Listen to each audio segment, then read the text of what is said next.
Yang kedua, mumpung temanya halal bihalal, saya atas nama pribadi dan keluarga besar Pondok Pesantren Al-Mizan menghaturkan uhanni'ukum bitahni'atul Aidil Fitril Mubarak. Mohon maaf lahir batin, semoga kita termasuk orang yang minal aizin wal faizin wal makbulin kullu am wa nahnu bi khair. Halal bihalal itu cuma ada di Indonesia, Bapak. Saya tidak menemukannya ketika saya berkeliling ke Eropa. Saya tidak menemukannya ketika saya datang di beberapa tempat di Amerika. Begitu pula di negara-negara Timur Tengah, kecuali di sana ada komunitas orang Indonesia. Halal bihalal itu cuma ada di Indonesia, khas Indonesia. Makanya saya nggak berani menjelaskan halal bihalal dari sisi gramatikal bahasa Arab. Ini nggak nyambung blas.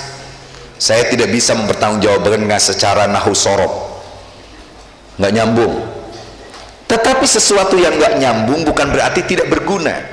Lebih baik pertanyaannya adalah kenapa dan kapan adanya halal bihalal?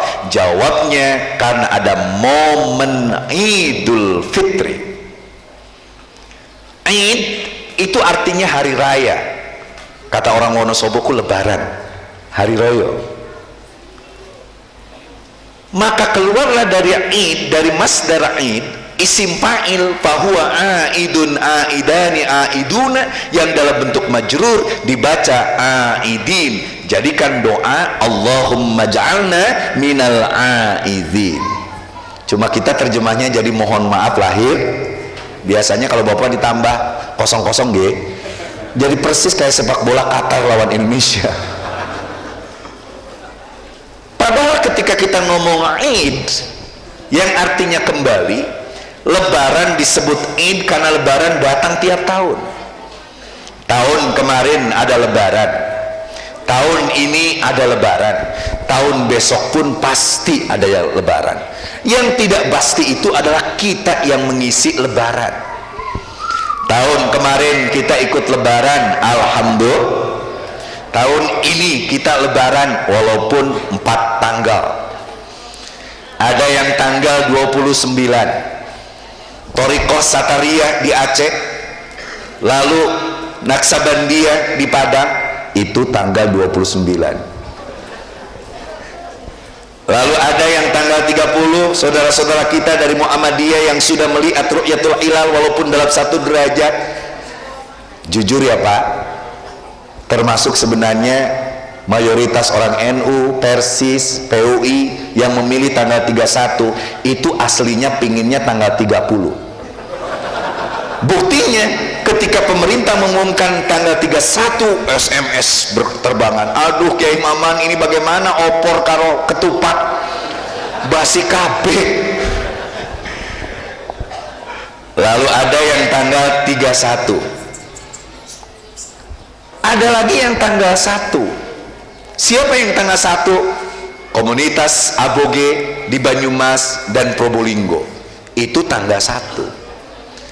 Tapi kita, negeri ini tidak pernah pecah, tidak pernah hancur karena 2 hal. 1, negeri ini tidak akan pernah hancur karena bencana. Saya bilang di Metro TV berkali-kali, wow Pak, ketika saya menerjemahkan sairan innamal umamu akhlaqu ma bakiyat, negeri ini tidak akan pernah hancur karena bencana, karena negeri ini memang ada persis di satu wilayah yang bencana itu gampang terjadi. Di Dieng, Gunung Selamat dan beberapa tempat batuk-batuk, tsunami dan lain sebagainya. Tapi negeri ini tidak akan pernah hancur karena bencana. Yang kedua, negeri ini tidak akan pernah hancur karena berbeda, karena negeri ini didirikan oleh perbedaan. Dari dulu kita itu terawih segini-gininya Pak, yang 8 banyak, yang 20 lebih banyak, tapi kebanyakan mah yang gak terawih. Nggih mboten? Lalu apa yang menghancurkan negeri ini? Jawabnya 1, kebejadan moral. Ketika orang sudah mulai korupsi, ketika orang orang sudah tidak mau mendedikasikan diri untuk pendidikan, ketika orang sudah tidak mau mengurus anak-anak muda, tidak mau untuk mendidik anak-anak kecil, pada Rasul mengatakan, fa inna ta'limas shighar tudfi'u ghadabal jabbar. Mendidik anak-anak kecil itu akan memadamkan amarah Allah terhadap orang-orang yang melakukan maksiat. Jadi kalau ditanya Wonosobo itu, Jawa Tengah itu, Indonesia itu bencananya bisa diredam, itu karena jasa Bapak Ibu semuanya, para asatid-asatidah yang ngajar anak-anak dinia. Amin ya robbal. Makanya Pak Camat, saya kemarin tanggal 9 di depan KPK sama teman-teman saya, Pak Jrul, Pak Tamrin, guru besar UI, 9 orang dibotak karena kami desak presiden untuk mendatangani pemecatan Nazarudin. Nazarudin itu koruptornya Bapak, korupsinya, anggaran yang dikorupsinya itu 6,3 triliun. Bayangkan, beberapa anggota dewan dari semua partai, ada yang dari PKS namanya Misbahun, ada yang dari Golkar, ada yang dari PDIP, ada yang dari PKB, semua akhirnya kita minta SBY untuk menandatangani pemecatan mereka. Kenapa? Mereka dihukum tapi gajinya tetap dikasihkan. Gaji mereka selama berbulan-bulan selama mereka di penjara 9,7 miliar. Berapa gaji bapak-bapak? Alah, gaji bapak-bapak madrasah diniyah paling 2M. Ngertos 2M ge? 2M itu mohon maaf belum ada jadanya.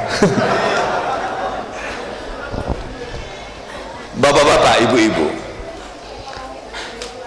Nah, makanya ini cerita saya dengan Gus Dur. 3,5 tahun saya dampingi Gus Dur. Tiba-tiba tanggal 7 Desember 2009 Gus Dur telepon saya. Kiai Maman, ini ibu-ibu jangan ngobrol bu, yang ngobrol saya doakan suaminya kawin lagi deh. Kata Gus Dur, Kiai Maman bisa datang nggak ke PBNU? Saya bilang siapa? Datang-datang tiba-tiba Gus Dur nanya, Anda itu udah jadi kiai, punya pondok, sering ceramah seluruh Indonesia ini, tapi senang demo ya? Saya bilang ya iyalah pak, emangnya jadi kiai harus khutbah terus? Turun. Tiba-tiba Gus Dur cerita, oke kalau begitu saya mau cerita Kiai. Dulu ada pejabat koruptor mati, alhamdulillah.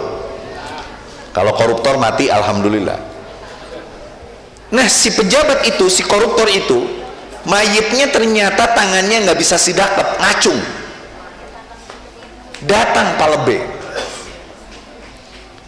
tangan itu ditarik supaya sidakep, serot, ngacung, ngacung.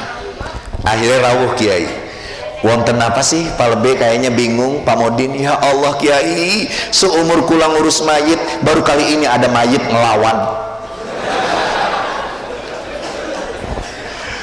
Kata Kiai, wah sampean langkung uning tibatan kula, lebih ngerti tibatan kula, iki uwong lagi uripiku sapa. Ya Allah Kiai, iki wong sugih tapi medit, ada madrasah dibangun aja nggak kasih sedikit pun. Iki wong sugih tapi kadang-kadang ngaku miskin supaya kebagian raskin. Ini orang pinter, kalau rapat usul paling banyak tapi waktu kerja menghilang entah kemana. Kata Kiai, kalau urusannya begitu sih gampang. Gampang bagaimana Kiai? Kata Kiai, gampang.